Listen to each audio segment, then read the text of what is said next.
Welcome back to Animal Crossing New Horizons. I'm dear darling. Shall we see what's going on our lovely island of Fawnhallow today? Again, well, we've got quite a theme here, I think, of having late night episode recordings, mostly just sort of out of malaise, and also to be fair, I'm actually doing other recordings in beforehand, where sometimes I would do recordings, basically like at 6 something. And then I would like play games the rest of the evening. But this time it's like I'm actually doing the other recordings first to try and build up a backlog, and then doing Animal Crossing later. But yes, because I guess it's easier just to casually talk about nothing really for 20 minutes than it is to concentrate on actually playing a game. Anyway, good evening everyone. Right now in Fawnhallow it's 11:57 PM on Thursday, March 13th, 2025. If you don't know, then I've recently come back from holiday, which was mainly a ski trip, and we've finally gotten to the point of conversational topics to talk about every day. Well, we've moved on to the ski portion. But this is also the time, I think, to bring up the fact that Pink Pony Club by Chappelle Rowan was definitely the song of this holiday, as at least the first time I think I remember hearing it this holiday was one of my friends was singing it when we stopped off at like a gas station. I don't know what I called it, but it's a very American term. A petrol station for like a serves, shall we say, on the drive over to the ski resort, Sarascala, I think it was called. I was in Pink Pony Club, and I kid you not, Pink Pony Club was probably sung more than like 100 times on that trip or something. Like the amount of times it came up, it was ridiculous over such a short holiday. I'm sure not helped by the fact that I perpetuated a lot of it at the beginning, but even now at the end I was just like, this is unbelievable. How has this song stuck around in the collective consciousness of us on holiday for so long? Anyway, not the point. The point is we soundly made it to the ski centre. Not the ski centre, the ski resort, really. According to my friend, who she's been actually on like ski holidays before, it was actually quite a small one compared to some other places. But as I said before, if you don't know, I actually do know how to both ski and snowboard, because I have, for whatever reason, learned how to ski and snowboard over a few years in my teens, some dry slopes in the UK. So not actually snow slopes, but just like not really that local, to be honest, but for whatever reason during teenage years, I think the motivation was because my school had a ski trip which happened every year, and I was like, I kind of want to go on it, but I don't know how to ski or snowboard, so it seems like a waste. And then like it opened up this sort of like dry slope somewhat nearby, not really nearby, and I whatever, I guess I brought it up to my parents on point, and they were like, why don't you take skiing or snowboarding lessons? And I was like, alright, I'll do it. And I started off by taking snowboarding lessons, and I got up to a decent level where I could very comfortably snowboard down. I couldn't do any tricks or anything like that, but the skill level I can tell you that I was at is the last thing I remember learning, or trying to learn in a lesson, is just for fun. We had like extra time left over in like the final lesson of our course, and our teacher was like, all right, let's like try and teach you how to do like jumps, essentially mini jumps. We only got like one proper attempt at it, and I did not land it, I'll tell you that much. I fell over. But I did do the jump part, so I was pretty decent at snowboarding. And then afterwards I was like, snowboarding's a lot of fun, I guess I'll do skiing as well. So I learned how to ski. I didn't enjoy skiing nearly as much, and even now I can't remember exactly how to ski all that well. I can kind of remember, the plough shape repeats it. I think we got onto parallel skiing. I don't remember very well though, but nothing like crazy with it, mind you. Anyway, so that was years ago when I was a teenager, when I was like 13 or something, so like 15 or so years ago. And then ever since, it's been sort of like perpetuating, being like, oh, it'd be really cool to have like a skiing holiday or something with my friends at some point. And then this is the time, this is when we finally did it. So this is very much a meat and potatoes of a trip. And what I think of it, on a whole, I thought it was a very fun experience. It's a lot more fun on the snowy slopes than it is not on the snowy slopes, to be honest. There are some things which I thought were a lot more fun than I anticipated, and some things which I also thought were a lot less cool than I thought they were originally going to be. I don't mind the cold, so the cold weather never particularly bothered me.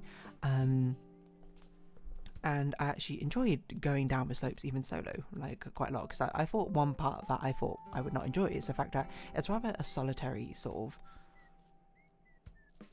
activity, right? Like when you're actually actively going down a slope, it's not like you can sit there sort of chatting with friends, which is like one of my favourite things I think to do socially. I don't know how to describe it. I described it as such like a robot, but I promise you I'm not a robot. When I do appreciate time to myself, I'm just sort of like, I'm not going on holiday for time to myself necessarily. I'm going on holiday for the social aspect of it mainly. So I definitely had concerns about that, but I actually enjoyed it quite a lot. Some things that were worse than I anticipated. It was a lot harder to actually navigate around the slopes than I kind of thought they'd be. Because there's no signage, weirdly enough, at the bottom to be like what sort of routes are at the top. Well, at least every place that we went to. There was no indication of what lift you were at, nor what routes were at the top of a lift, which seems like very, very really strange. It feels like at the entrance to a lift, it should just be like, this leads to routes, this, and these are their colour gradings. Because there was one moment where I went up with my friend, and she says that she's not that great at skiing. She's actually pretty good at skiing, or at least, to an average person who goes on ski holidays level, compared to the rest of us who were basically rookies in that regard. And she was like, hey, do you want to try out the slope? And I was like, all right, sure. And then I will say it was a T-bar lift. So far in my entire snowboarding experience, I've only ever used the rope lifts or the button lifts, and then this one was a T-bar. Luckily I at least had an idea of how to ride it, but I also didn't know that you could ride them apparently 2 at a time, normally for skiers, because with snowboarders it's a bit weird when one person sits on one side, and with snowboard you kind of have to straddle a thing. I will say, not a fan of T-bar lifts or the crossbar lifts. Maybe that's my snowboarding bias, but it's really, really awkward. It feels so much more awkward for some reason compared to the button lift. The button lift feels very natural to sort of rest upon, but the T-bar lift feels so unstable for me. So I don't know why that's the preferred one compared to the button lift, and if anything I prefer button lift, for the length of the lift. But so I guess that's one caveat. Didn't like a T-bar lift. We'll say chairlift, definitely the best lift by far. It's so nice just to be able to sit down. Getting off chairlift, a little bit hard. Definitely fell over the first 2 times. Didn't fall over the 3rd time onward though, so thumbs up from that. Yeah, but we sat on, well, we didn't sit, we got dragged up to the top of a hill, a T-bar lift, and then we got to the top and it was like, it turns out the slope here is a red slope. And if you don't know, the rankings of the slopes, and I'm not sure what the official ski slope colours are, but at least in this place it went green as for basically beginner, rookie level, for your novice or first few times skiing. Technically there was actually even mini green, which was a training slope. So green I guess would be a bunny slope or whatever normally called, and then blue would be a beginner slope, then red would be an intermediate slope, and black would be an advanced slope or something. And we spent first morning I spent some time just on the green slope because I was I'm trying to warm up, and I was okay, I feel pretty comfortable that I could do a blue slope now. And we got to the top, surprise, it was a red slope, and I was well, okay, well, I'm not gonna obviously walk down, I guess I'll just snowboard down, we'll just sort of see how it goes. And I will say actually the first 90% of the slope was actually completely fine, mind you. It certainly helped that it was only us 2 on the slope, so it wasn't that bad. But then the last part of the slope was, as this was a common theme for all the red and black slopes, the last part of the slope is so insanely steep. I was I mean part of it was the way you go around a snowboard is you ride on the 2 sides. You sort of, the easy way, the best way I can describe it is you do these big sort of S-shaped turns like this, where you sort of traverse the slope on the side of heel side or toe side. You don't often go completely parallel down to a thing because, well, I mean you can, but you go insanely fast if you do that, so you need to make sure you have very good control. But the way that snowboarding works is that you kind of have to go parallel to actually turn in the first place. When you go down this side, and then to make the turn here you actually have to go parallel. I wasn't very comfortable riding parallel downwards. I definitely tried it a lot, and by the end of holiday I could sort of do it with I forget what it's called, but where you sort of drag the tail behind you to slow yourself down. I couldn't do it very well, mind you, but I was this part is so insanely steep. I don't know how you go down this without just completely going flat out unintentionally. So I basically rode heel side all the way down. I tried to do a turn on it, and I just like sped up so quickly, and I completely crashed. And I was like, okay, I am not doing that. I don't know how to do this. So part of it, I'm sure, was a confidence thing as well, because I'm very good at turning from the heel side. No, from toe side to heel side. That's very easy, but doing the toe side to heel side turn, which I think is meant to be harder, is a lot harder. And I think I lost confidence quite a few times when I tried to do the turns, which ended up with me falling over, especially towards the beginning. So it was pretty wild to be like, okay, what's my first proper slope I went down? It was a red slope.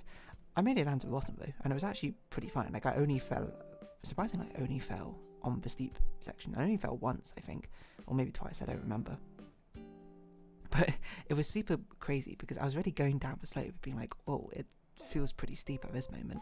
And then I saw that it basically curved downwards at the end, and I was like, how does it get even steeper than this? But yeah, we did start together on the beginning slope, just so, you know, people sort of get like a handle on things, and then like we ended up sort of like branching away depending on like our skill level. So people get like different levels of comfort. We had a wide variety of skills. Like the best person in the group, she had been on a few ski holidays, and she can comfortably ski, I would say, on black slopes. And then the second, like tied to a second best is me and another friend. The other friend is actually picked up very, very quickly, to be fair. He had like two this was like his second ski holiday, and I think he had another lesson in between or something. While me, you know, while I've certainly had lessons over like 15 years ago, so this was like and also the first time I ever snowboarded on snow before. So I would say we're both pretty decent, where like we can very comfortably handle blues, and reds we can handle okay, but we will fall over, which definitely happened a few times. I will say, at least by the end of the holiday, I did feel actually quite comfortable going snowboarding. Felt like I could do reds. Still couldn't do the super steep sections very well. That I don't know what you're meant to do, or like I don't know how to train, at least to be able to comfortably do that. But yeah, we spent the beginning part of a morning just on the green slope. It was a very short, just like simple hill, and then yeah, we splintered off because we had a lot of beginners.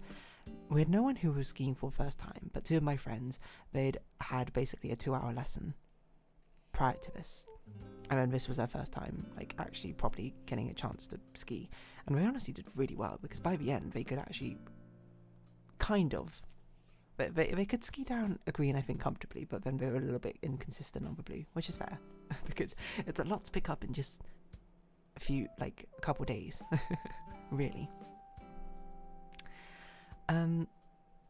But yeah, and I just found it very crazy. But I was like, okay, you know, I'm a little bit shaky, but I'm sort of getting into it. And then immediately, what was the first thing I did? I rode on a lift type, which I've never ridden before. Luckily, I had my friend there who she was like, she kept me straight as I was going up. I also rode at T-bar later, and I fell off it in a later part of a holiday. I didn't fall off all the time. Like, that was the first time. Like, I tried to go up. Actually, it was that same lift again, and I fell like right at the top. I don't know how to, because I feel so inconsistently shaky on the T-bar lift. I don't know. I don't know what to do, because I feel very difficult turning, and I felt like I couldn't adjust either on it, because any small movement would send me turning, compared to a button lift where I felt like I could actually properly adjust myself. But I think that's a comfort thing. Anyway, not the point. Yeah, and I just find it funny that it was like immediately on lift, immediately onto a red slope. I would not recommend it. I would warm up first with the blue slopes. So after that, we did that. I think we went to have lunch or something. So we went to the sort of restaurant, which was nice. And we had a meal. I think there I had like a reindeer open sandwich or whatever, where two of the friends, the other two who were pretty decent to good, went to try I think a different red slope or something.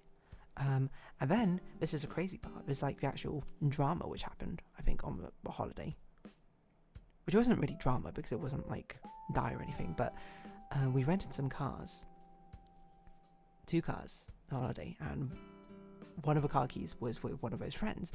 And it turns out that as he was coming in like to lunch, like coming into the cabin, coming into the restaurant, he realised he didn't have a car keys on him anymore, and he lost them somewhere on the ski slope.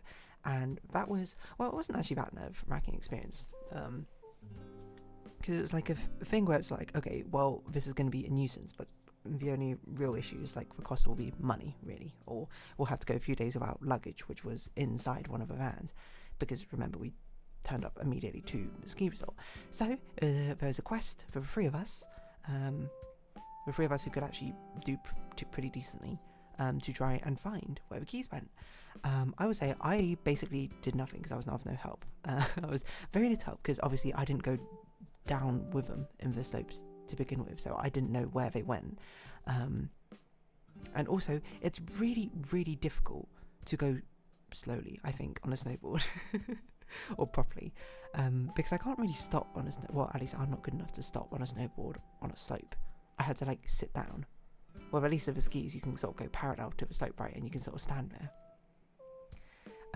I don't know if it's actually drawn off, if it's easier to stop and slow down on the skis or not, but with a snowboard it was basically me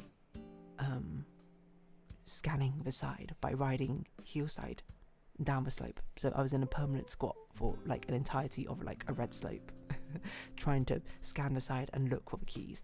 And it didn't even help. The first time we went up, I didn't know what slope I went down. Obviously, if you don't know, as a snowboard, with a ski you can be strapped into your skis at all times, so once you reach the top you can just go. With a snowboard though, you need to have one foot free, because you need to sort of like essentially skateboard yourself along. Then when you're at the top you need to buckle yourself in. So they went off like going to find the key, and then like I looked up after buckling myself in the snowboard and they weren't there, and I was like, oh, I don't know what slope they went down. I heard the conversations, and I thought I heard them talking about slope 8, so I went down slope 8. Turns out, by the way, slope 8 was a blue slope which turns into a black slope, which is crazy. Why would it do that? Why would it start as a blue slope and then at the end it becomes a black slope? Anyway, that was not the slope they went down. They went down like slope 6 or something, which was like a blue which turned into a red, I can't remember. So I basically spent the time searching a slope which they weren't even on. So I was like, okay, well, I clearly went down, like halfway through, I was like, I clearly went down the wrong slope. I haven't seen head or tail of them. And then I got to the end of a black slope, and the black slope was even steeper than the red slope. It was actually so steep that I could not properly heel slide all the way down the slope. Because I tried heel sloping and then like heel sliding, and then I fell down on my butt, and then I tried to pick myself back up, but it was so steep, and because it was so steep I couldn't like stand up and reset myself properly. I basically like half sit down on my butt the entire time. I have no idea how you snowboard down that without going parallel and just going at a ridiculous pace and probably careening and crashing or something. But maybe that's a confidence thing as well. And I definitely didn't have confidence to stop at that speed, so I didn't. Anyway, we reconvened, and then I went down the correct slope this time, joining them. And again, by this point, I would say, from my perspective, my legs are absolutely killing me, because I'm the only way to slowly go down is, again, to be in a consistent squat the entire time. And I'm not the most athletically fit out of the three of us, to be honest, but I do my best to scan basically the entire left side of the slope, as the friends sort of go back and forth, trying to sort of mimic out the path he took. And unbelievably, partway down, where like I've sort of slid down, the other two are behind me, I'm sort of looking back and I'm like scanning, like, or like trying to search part of the side, and then I hear a call from Bertha and my friend, and she was like, he found the key. And I was like, what? That is incredible. How did he do that? And it really is the most miraculous thing, because as he describes it, he was basically just scanning down the sides of the slopes, looking for where it looks like someone had been, or there was something black on the surface of the snow. And he looked over to the side and he saw that there were like markings of a ski, that someone clearly went off piste here, and he saw that there were like some black holes or whatever on the sides. And unbelievably, he went, took off his skis, put it to the side, and searched for holes, and the keys were in one of the holes. It was the most ridiculous thing, because we didn't even know for sure which slope that the keys were lost on, nor the exact path he took. He had in mind like places where he fell, but obviously everything looks like snow and trees. It's going to be very difficult to remember the exact places he fell over. And then he miraculously found the keys again, and it was so ridiculous.